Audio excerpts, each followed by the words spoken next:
So ano ba yung work mo, Miss Remy, bago ka maging freight BA? Online seller po ako. Tapos, Ano na pala yung role mo ngayon? ano po, parang dispatcher or driver Coordinator. Saka customer service din po. Bale, driver and customer support. Tapos, Ayun. nag-a-assist din po kami sa sa daily run, sa planning, gano'n. Para Ano yan? US client? Ano schedule mo dyan? New Zealand po. Nag-start po. New Zealand. Napakaswerte mo naman. Day shift po ako. Ano yun? 9 to 5? Manila Opo. time? 4 po. Kasi yun yung 9 nila. 4 a.m. Oh, okay. Pero ano, ang ganda ng schedule mo, no? Opo. So, pwede nyo pong sabihin kung ilang taon na po kayo, Miss Jane? Parang una question pa lang kinabahan ako.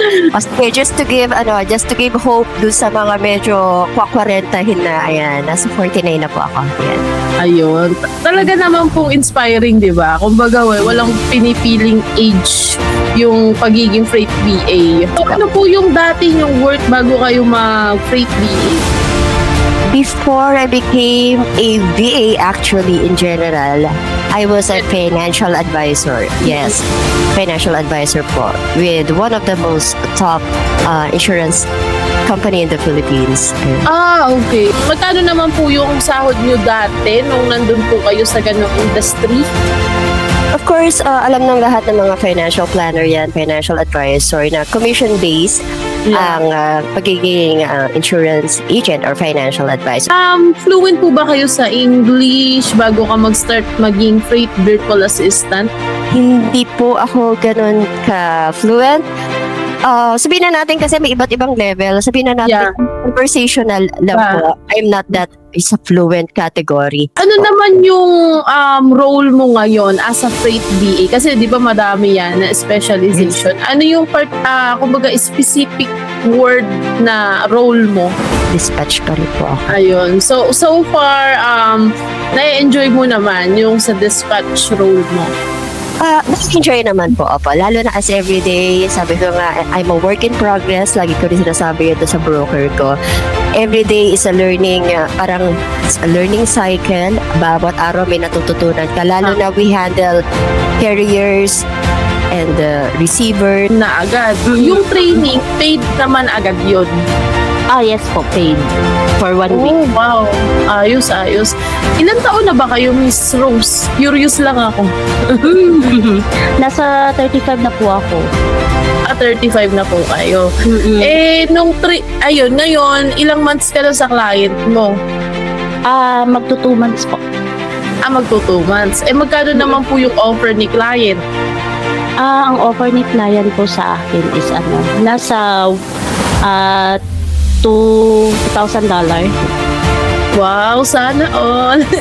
Ang nakaswerte ni Miss Rose, no? First client, $2,000 agad. Tapos pala, ma'am, curious din ako. Di ba sabi mo, nag-corporate world ka, yung parang marketing ba, ganyan? Oo. Bali, ilang months bago ka, ano ba yun, resign ka na ba? Bago ka nag-training with freight force or nandun ka pa rin sa job mo? Wala na talaga ako sa job kasi November, last week of November kasi ako nag-resign.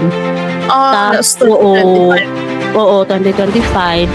Tapos, nag-offer kayo parang first week of December. Tapos, di ba, mayroon ng schedule yun. Oo. Dahil, basta yun, pagpasok ng 2026, ayun, meron na akong job. Parang napakaswerte pala ng 2026 sa inyo, Miss Rose, no? Nung inoferan kayo ng $2,000, medyo na-shock ka ba?